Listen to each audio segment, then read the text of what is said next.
much for coming today. I'm going to just have 30 seconds of comments, and then Craig has a few words, and then Terry would like to say something.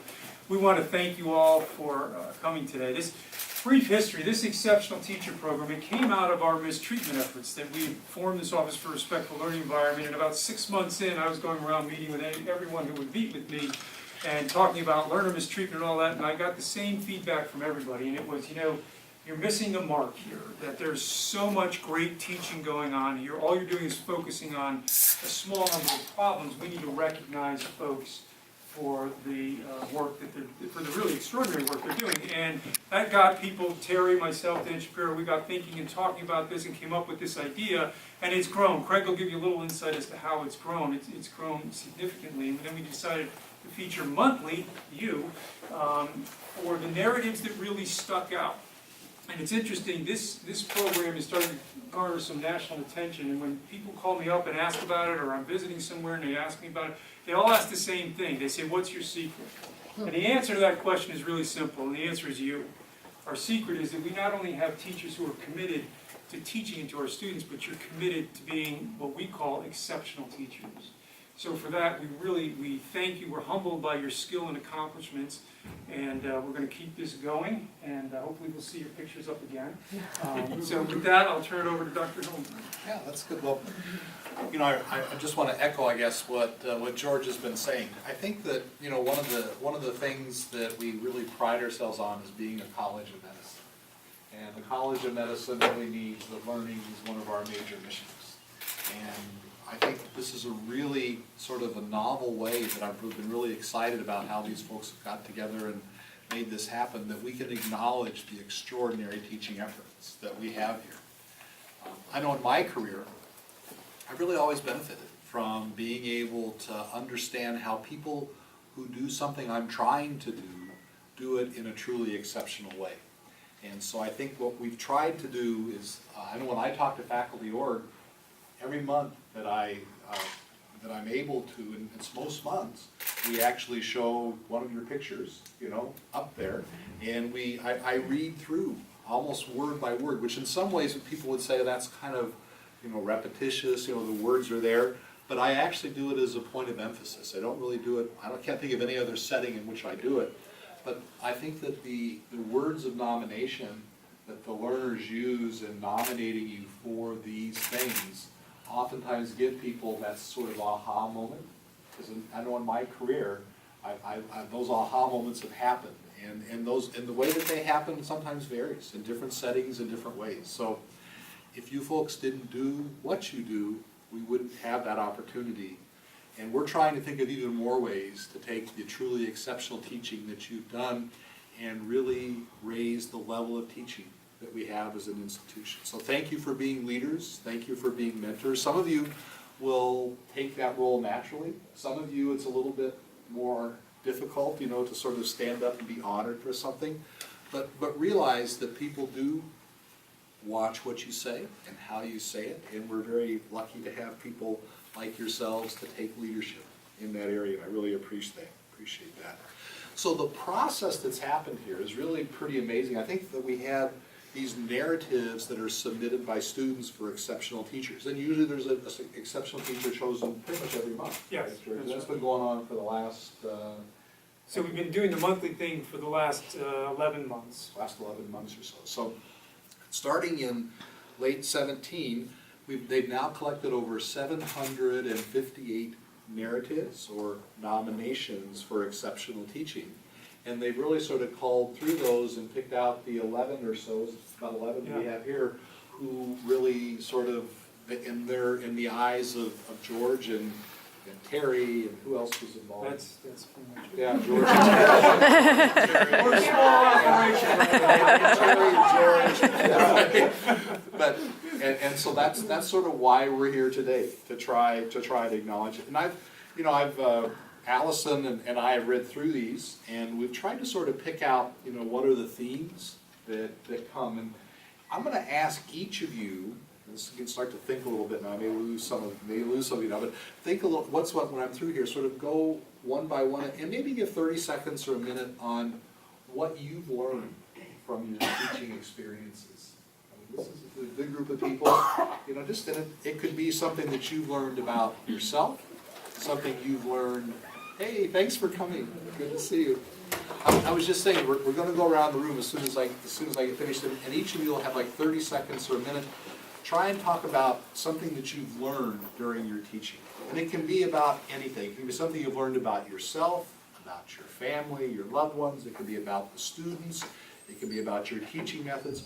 But just something that sticks in your mind from what you've learned about your time as an educator.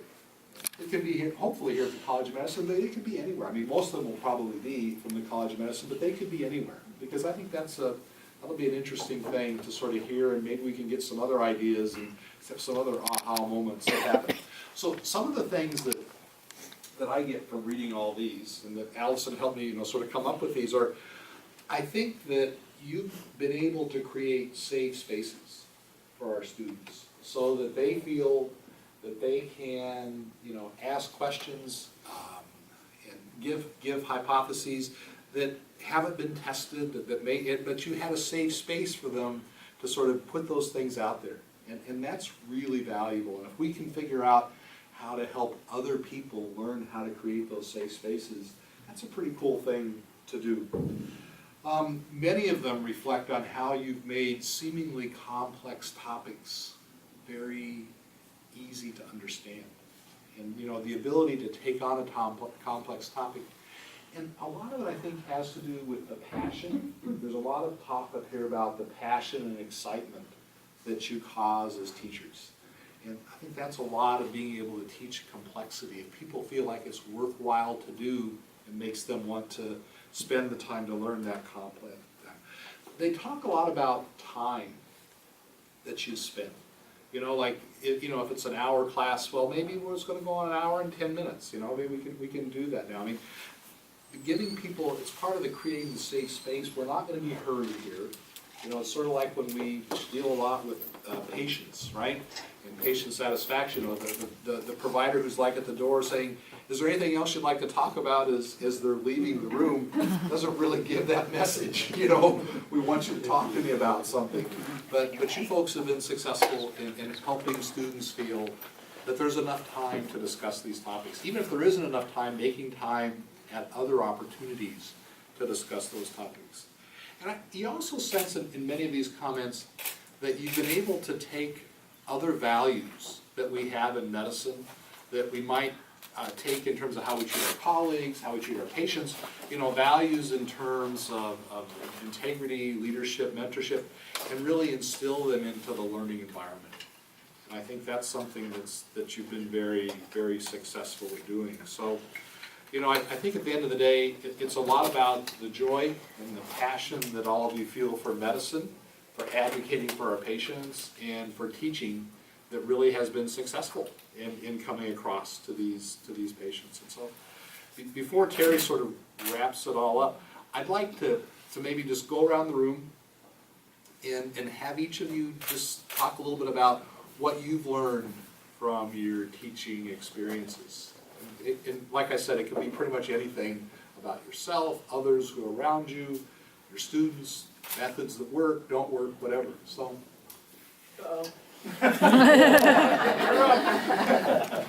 Give your name, where you're from, your favorite baseball team, all that stuff.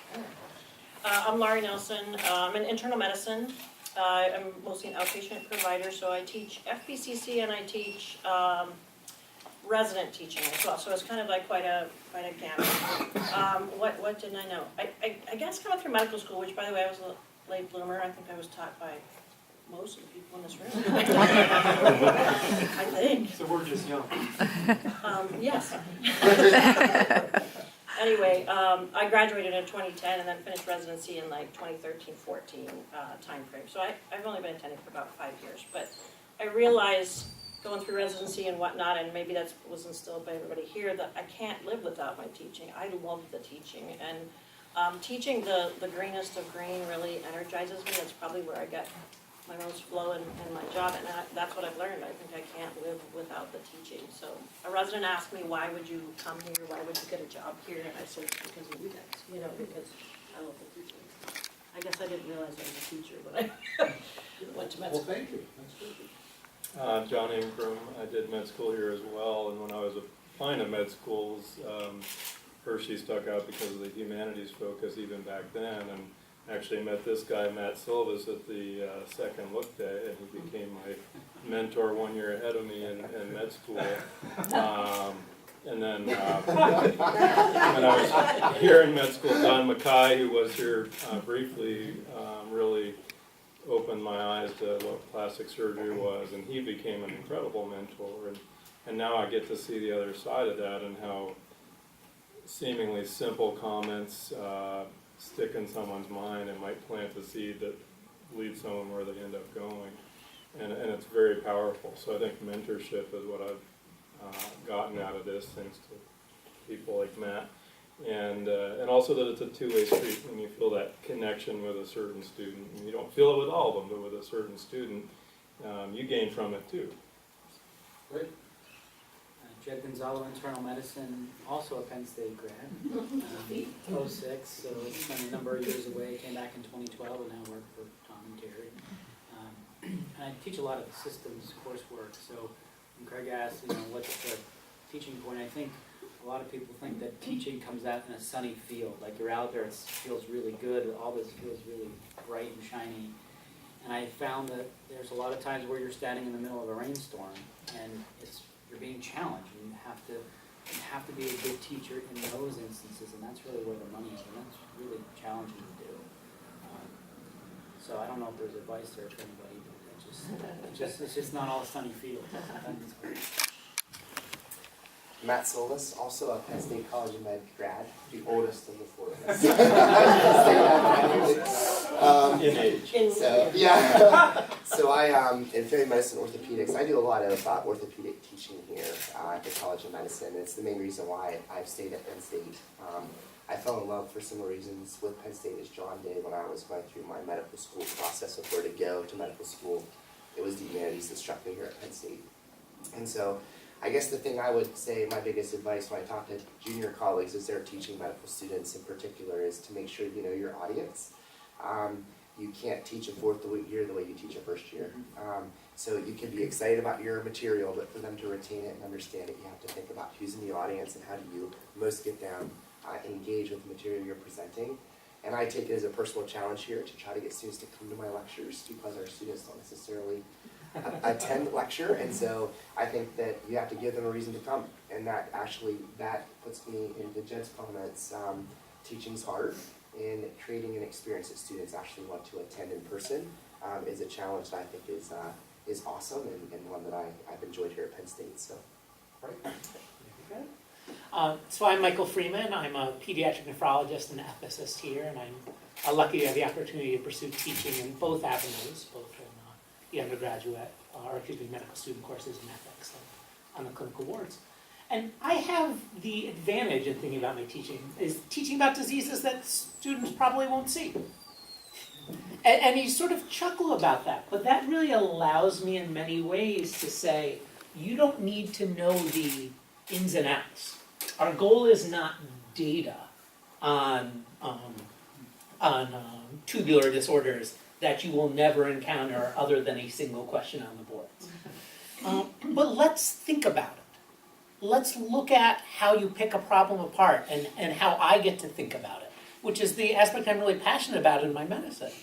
And it allows me to say, we will look at this as an example, but this is how you should think about your patient with pneumonia. This is how you should think about those problems you will see every day. And I think it allows us to get to a certain enjoyment in that analytic process that we can share as teacher and learner in a way that's hard when you just have to get through the information. So in a sense, that's freeing in a way that it may not be for someone who has that broader, you need to learn this and this and this and this and this, and we need to move through it. And that's been something I've really enjoyed with my learners. And I think my learners have enjoyed taking away that sort of way of looking at a problem as much as it is the content of the problem we're looking at. So. So Terry, you came, you can. Well, I will just do it very short then, because and this is really something for me that I really sort of value, and that is that there's this wonderful woman, Mary Ellen Weimer, I think she's gonna actually be speaking at Adventure, and she wrote a book called Winter Summer Teaching, and there was a sentence in that book that to this day I remember, and she said it took her a while to realize that her job was not to cover information that got taught, but to figure out how to help the students to uncover it. That would be nice. Very cool. Bob? Okay, well, I think for me, education is why we are in medical school as a faculty. So my first thing I did as a chair is put out there that we wanted to have the best residency program in the country. And we kind of took that, and that's what we've been doing, and I think we've really succeeded. But I think the way I look at learning in medical school is, you have to be really passionate and love what you do, and that has to come to the students, that you're excited about this. And I think, as a lot of people said, and making a very complex concept as simple as possible so they can understand it. But to me, it's all about joy of teaching and education, and loving learning, and as a teacher, loving being there and doing that. Thank you. My name is Karen Kroc, and I'm one of the GI hepatologists here, and also our program director for our fellowship program. And for me, I guess I never realized being a doctor meant I was also a teacher. I mean, it's sort of, but I love academics, and it sort of became natural to become that teacher. And I think some of the greatest joys that you get every day are when you spend time teaching. And what I feel like is important is that the students that are there, they want to learn. They want to gain knowledge. They want someone who's passionate about their work. They're embarking on a very long career, accumulating lots of debt, and they want to see people that are happy with their jobs. And if teaching is something that gives you passion, you can instill that in them. And it's not every student that you're going to have this fantastic